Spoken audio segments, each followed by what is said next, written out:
Le livre de Jude l'appelle le grand jour. Le grand jour. Maintenant, ce grand jour sera un jour normal. Les gens prendront leur café, supporteront les grondements de la circulation, rigoleront, parleront du temps qu'il fait. Des milliers de personnes naîtront, des milliers mourront. L'Écriture dit que l'arrivée du Fils de l'homme aura lieu dans des temps comme celui de Noé. Avant le grand déluge, tout le monde continuait comme d'habitude, s'amusant jusqu'au jour où Noé monta à bord de l'arche. Il ne savait rien jusqu'à ce que l'inondation frappe et emporte tout.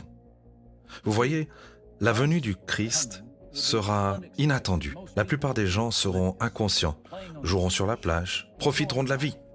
Le grand jour prendra la plupart des gens au dépourvu. Et bien que nous ne sachions pas tout sur ce jour, nous le savons, il y aura un grand cri. Avez-vous entendu cette écriture de 1 Thessaloniciens? Le Seigneur lui-même descendra du ciel avec un cri de commandement. Avant de voir des anges, d'entendre des trompettes ou d'embrasser nos grands-parents, nous serons engloutis par la voix de Jésus. Les morts entendront la voix du Fils de Dieu. Tous ceux qui sont dans leur tombe entendront sa voix, et ensuite, ils sortiront. Vous voyez que le cri de Dieu déclenchera la voix d'un archange avec la trompette de Dieu. L'archange est le commandant. Il enverra des armées d'anges pour leur plus grande mission. Rassembler les enfants de Dieu en une grande assemblée. Dans ce grand jour, ils vous escorteront dans le ciel et vous rencontrerez Dieu. L'Écriture dit, il enverra ses anges et il rassemblera ses élus des 4 vents, depuis le bout de la terre jusqu'au bout du ciel, tant que vous soyez à Marseille ou déjà au paradis. Si vous êtes un disciple de Jésus, vous pouvez compter sur un chaperon angélique pour le plus grand rassemblement de l'histoire. Il y aura un grand rassemblement. Toutes les nations seront ensemble devant lui.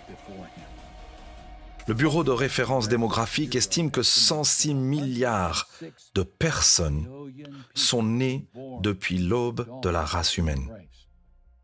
Chacun d'entre eux se tiendra dans la grande assemblée des âmes. Celui qui nous a créés nous convoquera. Jérémie a dit, « Celui qui a dispersé son peuple le rassemblera. » Ésaïe aussi dit, « Toutes les extrémités de la terre verront le salut de notre Dieu. » Ce jour-là, dit l'Écriture, les cieux passeront avec un bruit sifflant, et les éléments embrasés seront dissous, et la terre et les œuvres qui sont en elle seront brûlées entièrement. Maintenant, Jésus avait une phrase pour cela. Il l'appelait la recréation du monde. Dans ce moment, Dieu purgera chaque centimètre carré que le péché a contaminé, pollué, dégradé ou souillé. Et on ne remarquera même pas la reconstruction, car un spectacle encore plus grand apparaîtra devant nous. Vous voyez, il y aura un grand couronnement. L'Écriture dit, « Le Fils de l'homme, venant sur les nuées du ciel, avec puissance et une grande gloire. » Et Jésus ajouta, « Il s'assoira sur son trône de roi tout-puissant. » Mes amis, c'est dans cette direction que se dirige toute l'histoire, dans le moment vers lequel l'intrigue de Dieu déplace les détails, les personnages, les antagonistes, les héros, les sous-intrigues, tous s'orientent dans cette direction.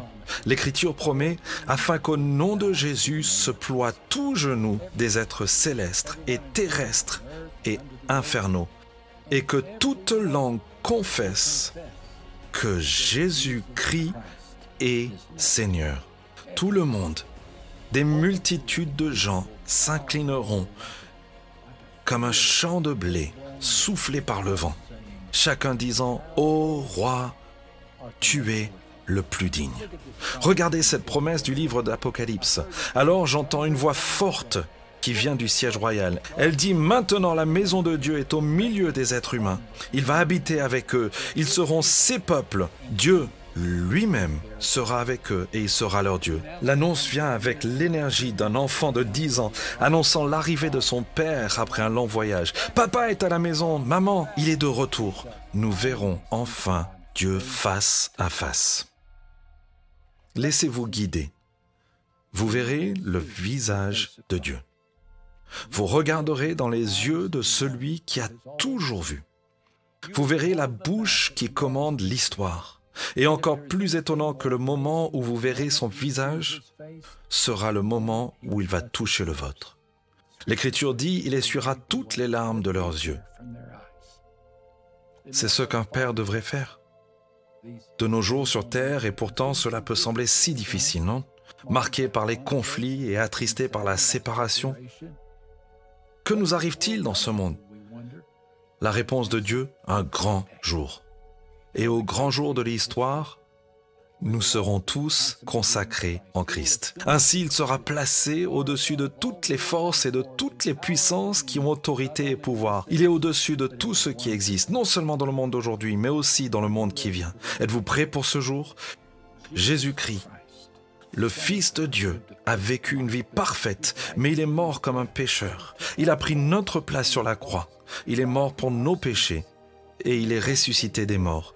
Et sa résurrection est la preuve qu'il a tout pouvoir sur le péché et la mort.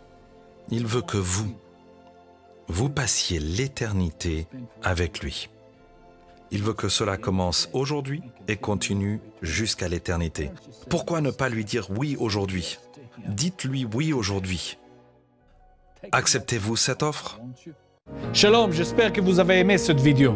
Abonnez-vous pour ne pas rater nos programmes. Merci de faire partie de notre famille TBN. Que Dieu vous bénisse. Shalom de Jérusalem.